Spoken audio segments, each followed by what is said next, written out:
This is your CBS News Baltimore afternoon update for Monday, August 5th. I'm Nikki Zizaza.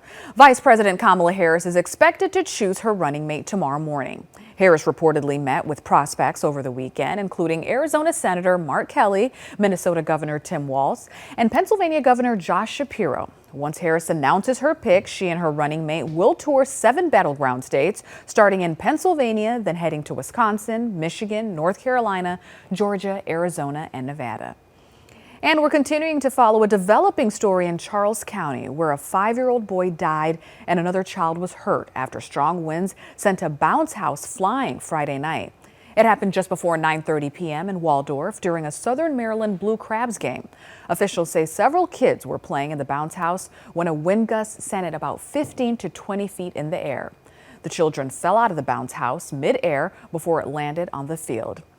Sadly, the 5-year-old was taken to the hospital where he later died.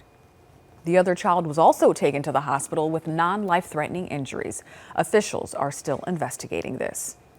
And 1 year ago today, a Harford County mother was murdered along the Ma and Pa Trail. Rachel Moren was only 37 years old. Over the weekend, a memorial walk was held along the trail where Moren was attacked and killed.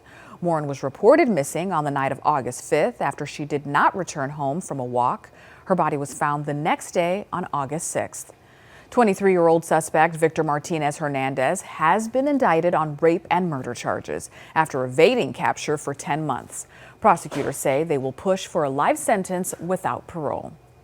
And that's your afternoon update for CBS News Baltimore. I'm Nikki Zizaza.